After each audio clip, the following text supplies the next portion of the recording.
Hello friends, स्वागत है आपका आपके अपने यूट्यूब चैनल में। मैं आशुतोष यज्ञ आज से टीचिंग क्लास स्टार्ट करने जा रहा हूँ।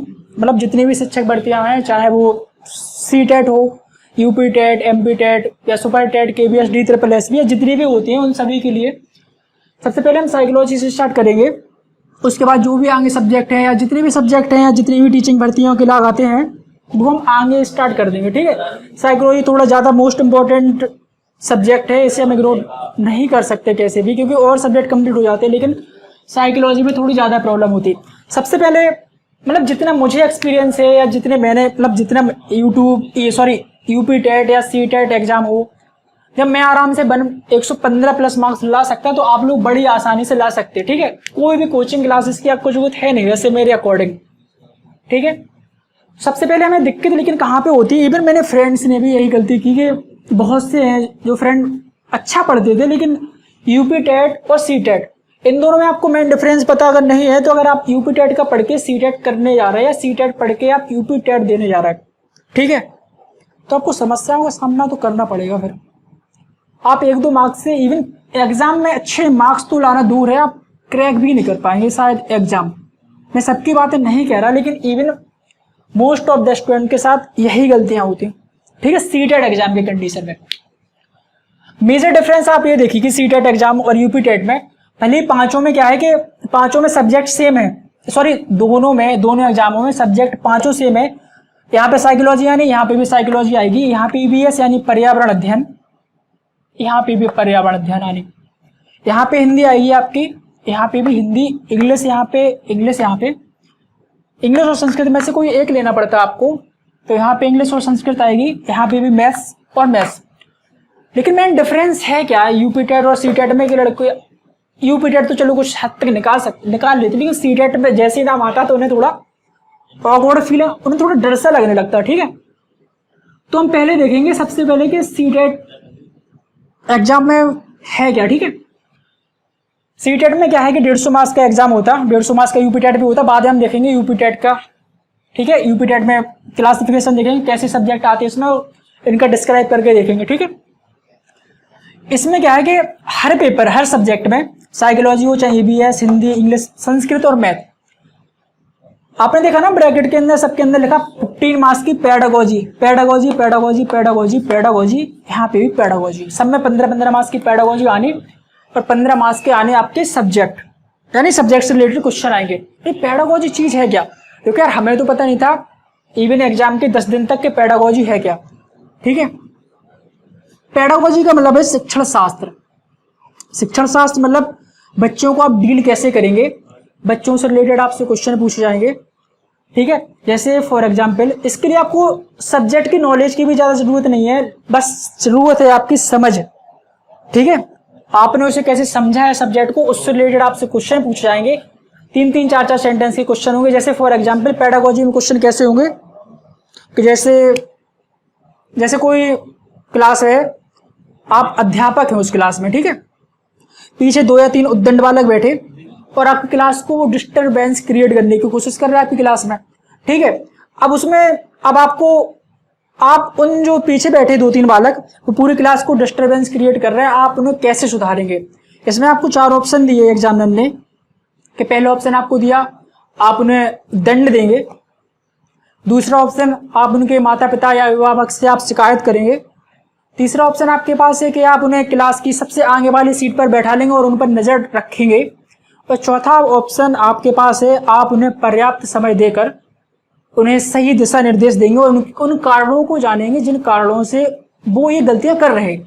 ठीक है, तो इसके लिए आपको जो नहीं है कि आपको कोई थ्योरी या बहुत जरूरत हो, इसके आप आंसर आपने साइकोलॉजी, ईबीएस जो भी आपने अच्छी पढ़ी है उसकी जैसी पेडागोजी होगी, अगर आपको सब्जेक्ट अच्छी तरह पता है ना, आपकी समझ विकसित है उसमें, समझ रहे हैं ना, कॉन्सेप्ट बिल्डअप है आपके, अच्छी तरह आपने पूरी साइकोलॉजी पढ़ी है, पूरी थ्योरी पढ़ी है आपने, तो आप ये क्वेश्चन बड़ी आसानी कर सकते। ठीक है, जैसे इस क्वेश्चन का आंसर कैसा होता, ऑप्शन नंबर 4, क्या आप जो विद्यार्थी हैं आप उन पे सही दिशा निर्देश देंगे, उन कारणों को जानेंगे जिन कारणों से वो ये गलतियां कर रहे हैं। ठीक है, तो ये है पेडागोजी, और धीरे धीरे जैसे आप पढ़ेंगे तो आपको पता चलता जाएगा कि पेडागोजी और सब्जेक्ट क्या है। सब्जेक्ट है कि इस सब्जेक्ट से रिलेटेड पूरे क्वेश्चन पूछे जाएंगे। पेडागोजी का मतलब यहाँ पे पेडागोजी आएगी वो साइकोलॉजी की होगी, यहाँ पे जो पेडागोजी आएगी वो ईबीएस यानी पर्यावरण अध्ययन की होगी, यहाँ पे जो पेडागोजी आएगी वो हिंदी की होगी, यहाँ पे जो पेडागोजी क्वेश्चन आएंगे वो इंग्लिश के, और यहाँ पे मैथ्स के वो मैथ्स की पेडागोजी। 15 मार्क्स की हर एग्जाम इसमें सब्जेक्ट में पेडागोजी और 15 मार्क्स के सब्जेक्ट से रिलेटेड क्वेश्चन। ठीक है, अब यहाँ पे देखिए आप ईबीएस में, यहाँ तो आपने देखो आप थ्योरी पढ़ेंगे, जितने भी सिद्धांत हैं साइकोलॉजी के वो पूरे आएंगे और पेडागोजी में आएंगे। ठीक है, पेडागोजी आपको मैंने बता दिया शिक्षण शास्त्र, मतलब जैसे शास्त्र होता है ना, कोई शास्त्र होता है, कोई भी आपके वेद होते जैसे पुराण होते, वैसे पूरा शास्त्र आपको उसका अध्ययन होगा ना जब तक आपको सब्जेक्ट का, फिर आपके अंदर जो समझ विकसित होगी उसके अकॉर्डिंग आप पेडागोजी के क्वेश्चन आराम से सॉल्व कर लेंगे, इसमें कोई बड़ी प्रॉब्लम नहीं है। देखो यार, सीटेट एग्जाम हो चाहे यूपीटेट एग्जाम, इन्हें आपको बहुत सीरियस लेके नहीं चलना, बड़े आसान है ये टीचिंग एग्जाम। ठीक है, बिल्कुल रिलैक्स होकर पढ़ना और 2-3 घंटे में दे लोगे ना एक दिन में, काफी है, 3-4 महीने में आराम से तैयारी हो जाती है, बहुत टाइम नहीं चाहिए इन एग्जाम को। ठीक है, साइकोलॉजी का आपका हो गया, सब्जेक्ट आएंगे 15 नंबर के सब्जेक्ट से रिलेटेड या थ्योरी से रिलेटेड क्वेश्चन। इसके बाद 15 मार्क्स की पेडागोजी। ईबीएस सब्जेक्ट में पता है क्या आएगा, सब्जेक्ट में आपकी एनसीईआरटी, और एनसीईआरटी कौन सी, क्लास 3rd 4th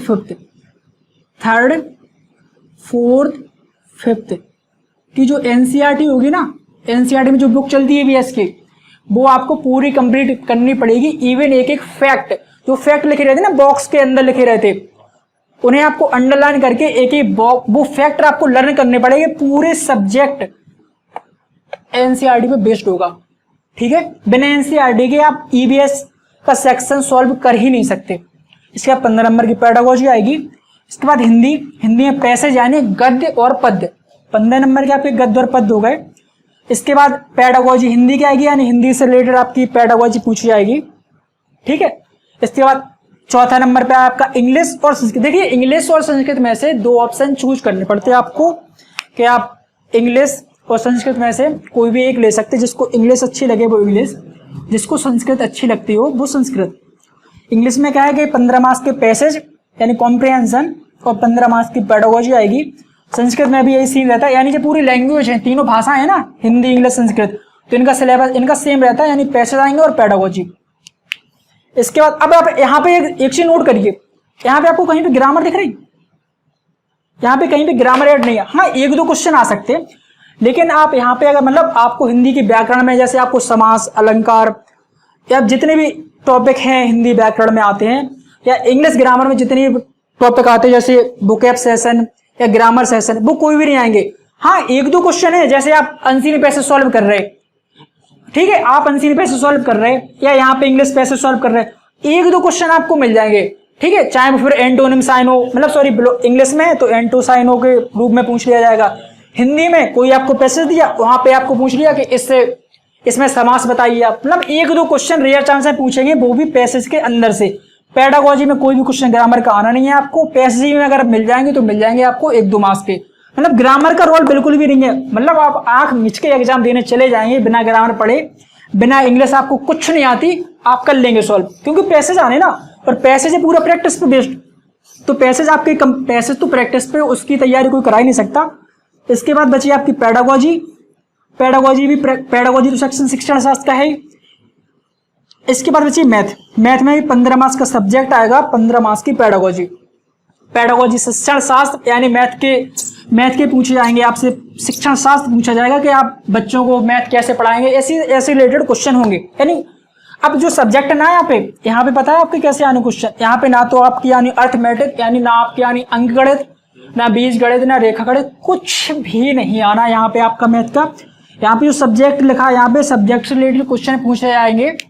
3-4 टॉपिक हैं सीटेट के फेवरेट, हमेशा सीटेट के उस चीज से क्वेश्चन आते, मतलब हमेशा सीटेट वही पूछेगा आपसे। 3-4 टॉपिक हैं उसके, एक वो टाइम एंड वर्क है, उसके 2-3 टाइम कैलकुलेशन, ठीक है, टाइम कैलकुलेशन जो समय के कैलकुलेशन होता है, वो क्लॉक कैलेंडर, ऐसे 1-2 टॉपिक और हैं फेवरेट मैथ्स के, बस वो। यानी आपको यहाँ पे मैथ नहीं आती, यहाँ पे आपको इंग्लिश ग्रामर नहीं आती, यहाँ पे आपको हिंदी व्याकरण नहीं आती, फिर भी आप ये तीनों सेक्शन बड़े आसानी से कर ले जाएंगे। ठीक है, ईबीएस के लिए आपको एनसीईआरटी पढ़नी ही पड़ेगी। आप किसी भी तरह से एनसीईआरटी को इग्नोर नहीं कर सकते। बिना एनसीईआरटी आप पढ़े ईवीएस का सेक्शन सॉल्व कर ही नहीं सकते। ठीक है, सब्जेक्ट के लिए आपको साइकोलॉजी का पूरा आपको थ्योरी या जो भी होगा वो सब मैं पढ़ाऊंगा आपको इसी लेक्चर के बाद से। सबसे पहले हम साइकोलॉजी स्टार्ट करेंगे और धीरे धीरे आगे बढ़ता चला जाएगा। जैसे जैसे चैनल को मोटिवेशन सपोर्ट मिलता रहेगा और मैं आगे बढ़ाता रहूंगा लेक्चर, और भी फ्रेंड्स हैं वो स्टार्ट करेंगे इसी चैनल पे पढ़ाना। ठीक है, तो ये आपका होगा पूरा डिस्क्रिप्शन सीटेट का। ठीक है, कि सीटेट में आपकी साइकोलॉजी, ईवीएस, हिंदी, इंग्लिश और संस्कृत में से कोई एक, और मैथ सभी 30-30 मार्क्स के हैं। इस तरह से 30 × 5 150 मार्क्स हो गए। पूरे सब सेक्शन 30 मार्क्स के हैं। सभी में 15 मार्क्स की पेडागोजी आनी और 15 मार्क्स के सब में सब्जेक्ट आने। एक बात आप नोट करना कि किसी भी सेक्शन में ग्रामर का जब वेटेज है ही नहीं, यहाँ पे तीनों लैंग्वेज है यानी हिंदी, संस्कृत और इंग्लिश में ग्रामर आएगी मुश्किल से 1 या 2 मार्क्स की। पूरा काम है आपका पैसेज और पेडागोजी, मतलब बिना ग्रामर के आप कंप्लीट कर लेंगे। अब हम देखेंगे यूपी टेट में डिफरेंस। ठीक है, ठीक है, तो अपने सीटेट का जो था वो आपने नोट कर लिया वो। अब हम देखेंगे यूपी टेट। ठीक है, यूपी टेट में भी 150 मार्क्स का आना है जैसा उसमें था। सभी 30 मार्क्स के होंगे। 30 मार्क्स की साइकोलॉजी, 30 की ईवीएस, 30 की हिंदी, 30 की इंग्लिश या संस्कृत। इसमें भी 2 में से कोई एक लेना पड़ता। 5वें नंबर पे मैथ। यहाँ पे एक ब्रैकेट में एक चीज लिखी, नो पेडागोजी और मैक्सिमम 5 मार्क्स, यानी इसमें आपकी पेडागोजी नहीं आनी। ठीक है, इसमें आपकी पेडागोजी नहीं आनी। ठीक है, और आएगी तो मैक्सिमम 5 मार्क्स की आनी। ठीक है, मतलब 1 से लेके 1-2 क्वेश्चन आ जाएंगे पेडागोजी, और आएंगे भी मैक्सिमम अगर आ सकते, चाहे वो साइकोलॉजी में पेडागोजी आए, चाहे ईवीएस में, और चाहे हिंदी में, चाहे इंग्लिश, ज्यादा से ज्यादा आएंगे तो मैक्सिमम 5 मार्क्स आएंगे या 1-2 क्वेश्चन आते। पूरा का पूरा आपका साइकोलॉजी चाहे ईवीएस सभी होंगे आपके सब्जेक्ट से रिलेटेड क्वेश्चन पूछे जाएंगे। ठीक है, साइकोलॉजी में आपको पूरी साइकोलॉजी पढ़नी पड़ेगी। ईवीएस में आपको वहां पे एनसीईआरटी से पढ़नी पड़ती थी ना, मतलब NCERT class 3rd 4th 5th से बिना काम आपका नहीं चलेगा। यहाँ आप बिना एनसीईआरटी पढ़े बड़े आसानी से चले जा सकते हैं। यहाँ आपको स्टैटिक जीके पढ़नी पड़ेगी। ठीक है, यहाँ आपको ज्योग्राफी कंप्लीट यानी जो भूगोल है भारत की वो आपको कंप्लीट करके जानी पड़ेगी। यानी जो बेसिक भूगोल है ना, जैसे भारत की भौगोलिक स्थिति, बंदरगाह, हमारा पर्यावरण और जितने भी जो बेसिक टॉपिक हैं, नदियां, समुद्र, पर्वत, महासागर, वो आपको सारे कंप्लीट करने जाने पड़ेंगे। यहाँ पे भाई ये कंडीशन सीटेट में आपकी अप्लाई नहीं होती। सीटेट में आप इसके बिना जा सकते, ज्योग्राफी और स्टैटिक जीके के बिना। वहां पे आपकी पेडागोजी और एनसीईआरटी से रिलेटेड आता था, जबकि यहाँ पे क्या है, स्टैटिक जीके। ठीक है, स्टैटिक जीके और ज्योग्राफी ये आएंगे आपके। यानी स्टैटिक जीके में जैसे नेशनल पार्क, जो राष्ट्रीय पार्क होते हैं ना, नेशनल पार्क, नदियां, ये सब चीजें आएंगी आपकी स्टैटिक जीके में। इसके बाद हिंदी, इंग्लिश और संस्कृत, इन तीनों में आपका क्या होगा कि इन तीनों में आपकी आनी पूरी ग्रामर। बिना ग्रामर के आप ए एग्जाम नहीं दे सकते। ये सब्जेक्ट आप क्रैक या कंप्लीट नहीं कर पाएंगे, इसमें स्कोर आप गेन नहीं कर पाएंगे जब तक आपको ग्रामर ना होगी। और वहां पे क्या था सीटेट में कि वहां पे आपकी ग्रामर नहीं है, वहां पे आपके 15 के नंबर के पेडागोजी आएगी, 15 के आंसर पैसेज आ रहे हैं, तो बड़ा बिना ग्रामर के आप बड़े आसानी से तीनों सेक्शन आसानी से क्वालिफाई कर सकते हैं। ठीक है, लेकिन यहाँ पे क्या है, बिना ग्रामर के आप कंप्लीट नहीं कर पाएंगे सेशन। यहाँ पे ना अनसीन पैसेज आने ना पेडागोजी आनी, आएंगे भी अनसीन पैसेज या पेडागोजी तो मुश्किल से। ठीक है, तो आपने देखा कि यहाँ पे आपको पूरी ग्रामर कंप्लीट करनी जानी पड़ेगी। वहां पे आपके अनसीन पैसेज और पेडागोजी आपकी पूरी सहायता कर देंगे। और यहाँ पे आपको ग्रामर यानी हिंदी की व्याकरण, संस्कृत की व्याकरण और इंग्लिश की भी पूरी ग्रामर है आपको क्या क्या आ जाएगा, ग्रामर है आपके एंटोनिम, सिनोनिम आ जाएंगे इंग्लिश में, वन वर्ड सब्स्टिट्यूशन आ जाएंगे, फिल इन द ब्लैंक्स आ जाएंगे। पूरी इंग्लिश ग्रामर जितनी होती है ना, और वोकैबुलरी सेक्शन है वो पूरा आएगा आपका इंग्लिश में। संस्कृत में आपकी पूरी संस्कृत व्याकरण आएगी। हिंदी में आपकी पूरी हिंदी व्याकरण, समास, अलंकार और जो वर्णमाला पूरा होता है ना, यानी पूरी हिंदी व्याकरण आपको पढ़ के जानी पड़ेगी। ये सब कंडीशन आपकी सीटेट में अप्लाई नहीं होती। मैथ्स में क्या है, आपको कंप्लीट मैथ की बेसिक आनी चाहिए। कंप्लीट बेसिक यानी पूरी अर्थमेटिक यानी अंकगणित, और अंकगणित में कौन कौन चैप्टर, मतलब जितने भी है ना बेसिक, जैसे परसेंटेज, प्रॉफिट लॉस या डिस्काउंट, ठीक है, और रेशियो, प्रपोर्शन है, अनुपात समानुपात, मतलब जितनी भी बेसिक है जो मैथ, जैसे आपने वो डाइट में पढ़ा होगा अपने, या जब आपने डीएलएड की जितने भी सब्जेक्ट, जितने भी टॉपिक रिलेटेड आते थे ना मैथ से, वो आपके पूरे यहाँ पे आएंगे। जबकि सीटेट में क्या था, 15 मार्क्स की पेडागोजी आती थी, मतलब आपकी अगर जो मैथ बैकग्राउंड से नहीं है, उनकी मैथ कमजोर है, तो वो लोग भी आराम से मैथ का क्रैक कर सकते हैं, क्योंकि उसमें सीटेट में क्या था कि 15 मार्क्स की आपकी पेडागोजी आनी और 15 मार्क्स की आपकी आनी क्या सब्जेक्ट रिलेटेड, वो भी सब्जेक्ट रिलेटेड क्या था 3-4 टॉपिक गिने चुने, वो भी बड़े आसान से। ठीक है, तो वहां पे आप बड़े आसानी से कर सकते थे, लेकिन यहाँ पे आपको क्या है कि यहाँ पे आपको तीनों ये लैंग्वेज है ना, हिंदी लैंग्वेज, इंग्लिश लैंग्वेज और संस्कृत लैंग्वेज, तीनों को आपको ग्रामर कंप्लीट करके जानी पड़ेगी। ठीक है, ये तो हो गए आपके 5 सब्जेक्ट। शायद आपको यूपी टेट और सी टेट में मेन डिफरेंस समझ पाएंगे आप लोग, आई होप। इसके बाद हम अब एक बात आप गौर करना, आप ये ना सोचना कि मतलब जैसे आपने सोचा हमें सब टॉपिक कंप्लीट करने, ये ना सोचना आपके मैंने ग्रामर कंप्लीट कर ली, फालतू में अनसीन पैसेज या कॉम्प्रिहेंशन की प्रैक्टिस क्यों करें या पेडागोजी की प्रैक्टिस क्यों करें, हमें तो अकेला यूपी टेट निकालना, सी टेट निकाल के वैसे भी क्या होगा, आपको प्रैक्टिस करनी हर सेक्शन की। ठीक है, चाहे वो अनसीन पैसेज हो, कॉम्प्रिहेंशन हो, चाहे इंग्लिश ग्रामर हो, चाहे हिंदी ग्रामर हो, भले आपको सी टेट देना, फिर भी आपको हिंदी ग्रामर, इंग्लिश ग्रामर सभी करनी पड़ेगी, क्योंकि जो आगे एग्जाम होंगे ना, चाहे वो सुपर टेट हो या आपको केंद्र सरकार के KBS एग्जाम देने हो या DSSS यानी दिल्ली गवर्नमेंट में जो टीचर बनते हो उनके जो एग्जाम कितने भी आपको देने हो, बिना ग्रामर के आप निकाल पाएंगे? नहीं निकाल पाएंगे ना। पहले आप जो पहला ये पेपर है ना यूपी टेट या सी टेट का, जो आपने क्रैक तो कर लिया, लेकिन जो आगे के एग्जाम है जिनसे आप भावी अध्यापक और अध्यापिकाएं बनेंगे, वो बिना ग्रामर के आप या बिना स्ट्रेटजी के या बिना ज्योग्राफी के आप कैसे कंप्लीट कर पाएंगे? कंप्लीट मैथ भी जो बेसिक है वो आपको नहीं आएगी तो आप कंप्लीट कर नहीं पाएंगे, भले आप सी टेट की डिग्री आप घर पे रखे रहे। ठीक है, तो मैथ बेसिक मैथ के लिए और संस्कृत हिंदी और इंग्लिश के लिए ग्रामर ना हो, EVS के लिए स्टेट की जीके और ज्योग्राफी ना हो, तो आप कैसे क्रैक कर पाएंगे? भले आप सी टेट कर लें, आपको कंप्लीट करने हैं पूरे टॉपिक।